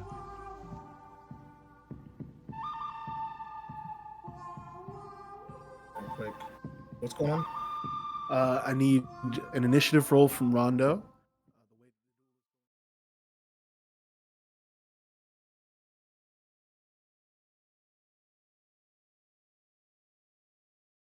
One initiative roll, and that person gets first shot.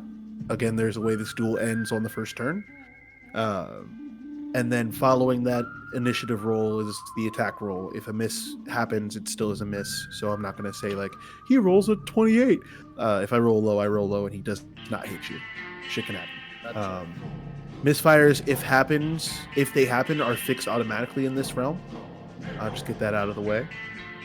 I'm just gonna leave the good, the bad, and the ugly in the background, but this is straight up this duel. It's just you and him. So I need you to roll initiative. Alrighty.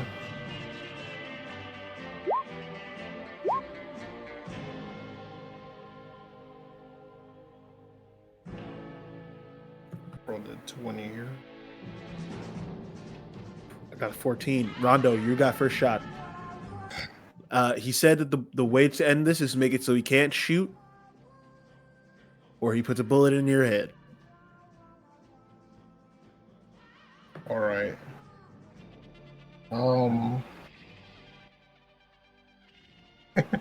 I know that there's a big brain move here.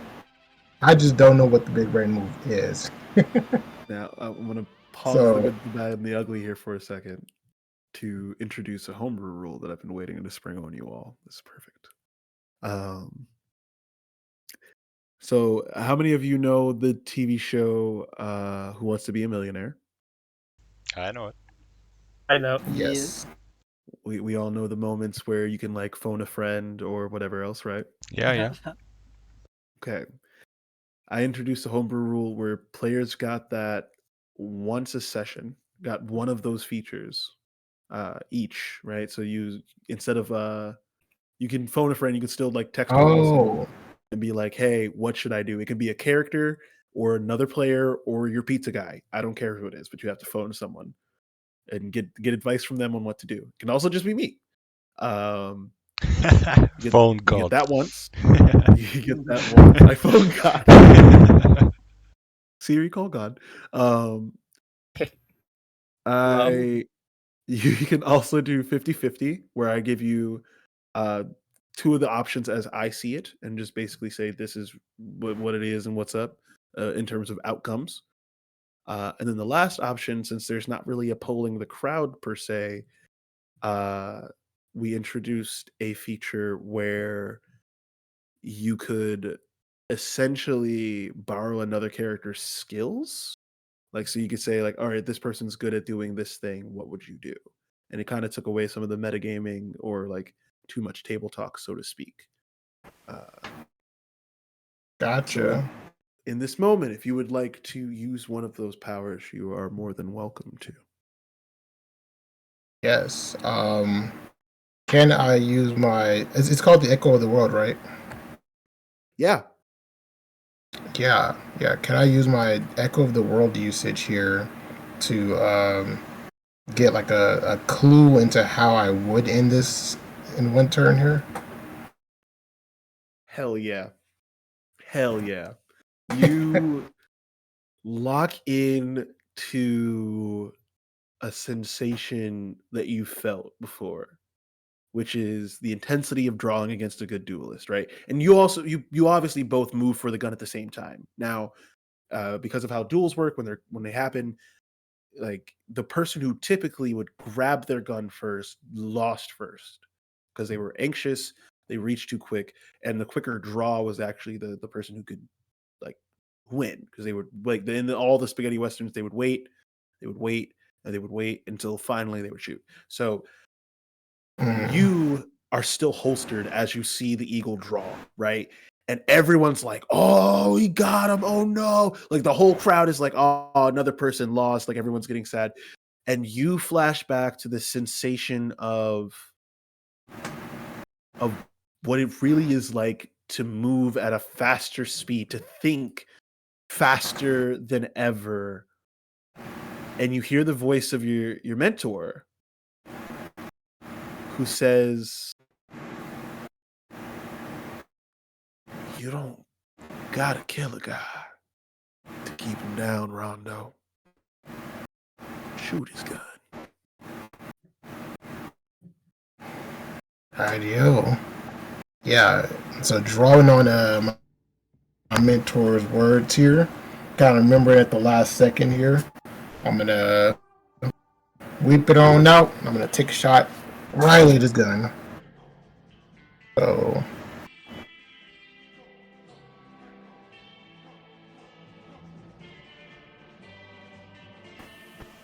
We love it when the 23. dice match the storytelling. Just like that. We love it. We love to Just see like it. that. We love to see it. And you, pow!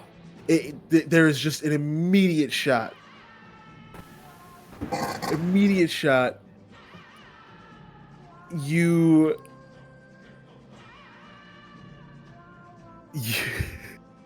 you ping the pistol from his hand. It goes scattering into the dirt, and he looks at you, shocked. Everyone's shocked. It's silence in the crowd, aside from the sound of your smoking gun. What do you do, Rondo? I put the smoking gun to my lips. I blow it out. I give him a one-liner. I say, "Told you, I can't afford to lose this one, buddy." Everyone goes nuts. Like the whole town is like running into the street. They're trying to lift you up and like toss you into the air. Like No one's ever shot him. No one's ever shot him. Like, what? They shot him. They shot Adam plenty of times. Like, no one's ever shot his gun. Oh, shit. Oh, shit. And they're just, like, throwing you into the air. They're so excited. I hug the bartender and tell him, I told you he'll win the first time. And like the bartender throws down a towel, says, "Damn it, I'm out 30 ghost bucks."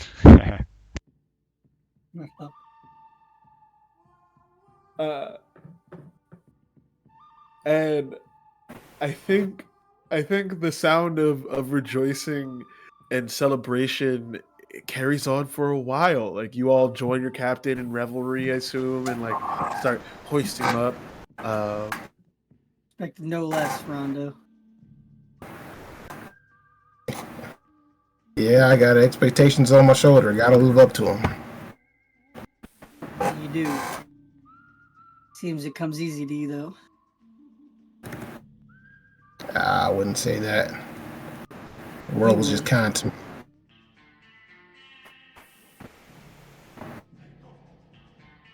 There's a spectral face of me winking at you from the stars. No, that's not canon. There is, however, a shooting star that flies by as the man in the red suit once again appears, and he says, all right. That's enough. Let him down, folks.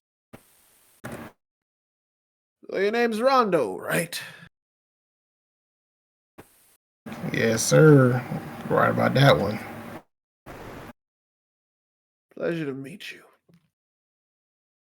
They call me Captain Steele. Steel.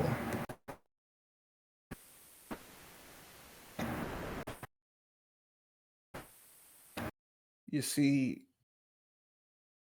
I've never been one for sticking around in many places, so settling down here was rough. Settling down in a trial? One room? Come on. I figured I'd stretch my legs. Plus, they have music here. It's usually swinging. Yeah, I suppose that does make sense. I wouldn't be the type to stick to one room either. See, the thing is, and he begins to take off his glasses, and he begins to look towards you. He begins to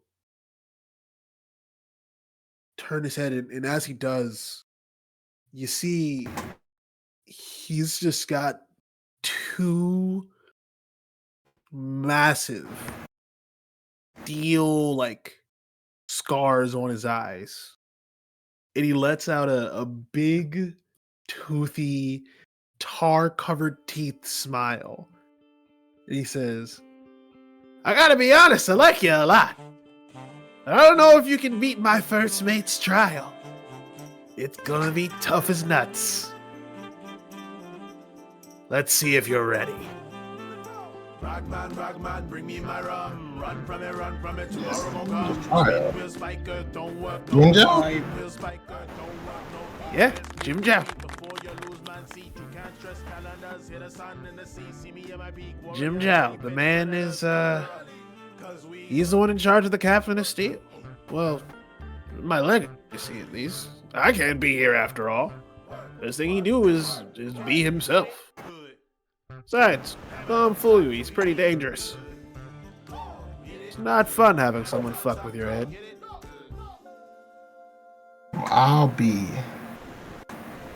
And I look around for Jinja to see if he's there. He's gone. Well, fellas, looks like the final boss was next to us the entire time. No, that's not good. I'm just like, looks like we still got one more trial to go, and it's headed by our good friend Jinja. Ready? I was just starting to like him too. Hey, what about Oh, you Kai? should- Do you think she won his trial? Of course he Yeah, honestly, Kai's doing fine. I think he's talking with his brother? There's a lot of sibling stuff going on here. There needs to be Enough of these sibling accusations. So you're not brothers? Is that are you making is that your stance? Who, the monkey and I? Yeah, No. not even the tiny blue one. No. Uh, So your cousin then? oh, I only had one brother, and it's not that guy. You got it? Maybe he just All dyed right. his fur, or maybe something like that. I don't think so, Baboon. Are you sure? Stitches just looks at you. All right. He's not your brother or cousin. No, but I can't speak for Kai.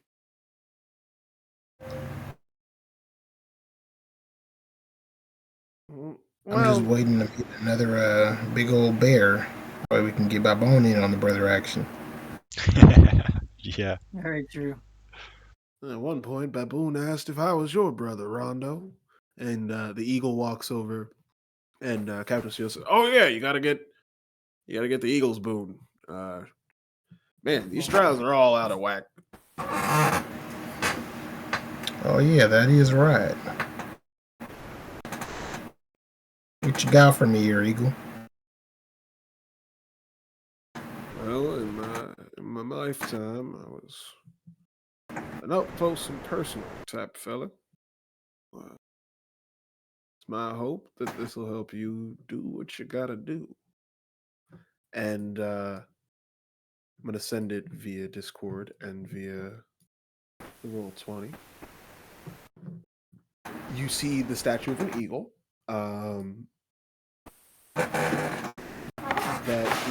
It's like this token that screams tranquil library.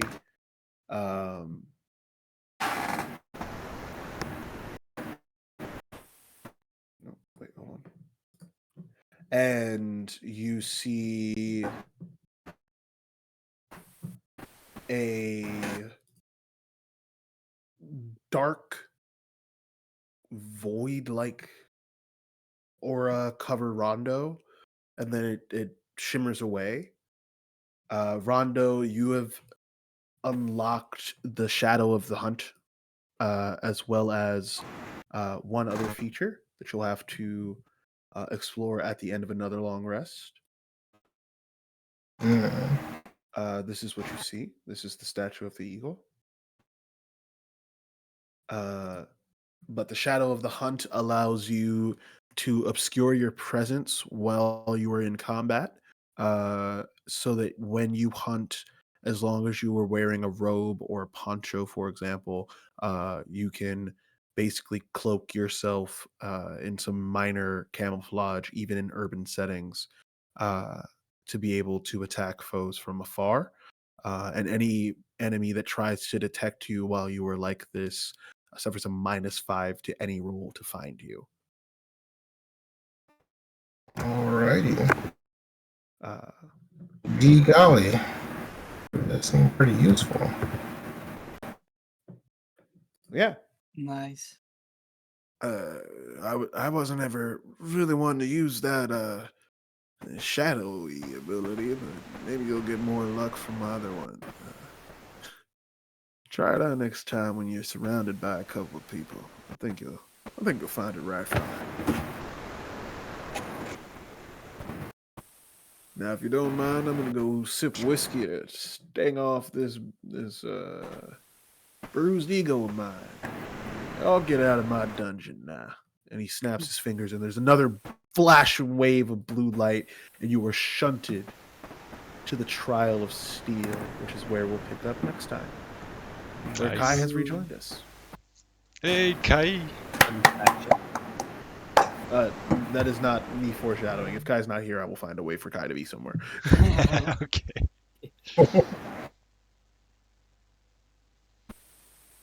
Yeah, Alright, this session good was session. awesome. All right. Yeah. Yeah, that's great. Yeah, thanks for the session, Rob. That was really cool. Thank you. I felt really bad because I felt like I was razzing Rondo for most of the start there. but you just time and time again there responded above and above beyond. So applaud to all the players. You all were great. Yeah, I think Yeah. so too. Yeah, I really enjoyed it. There have been so many cool rondo moments so far. It's actually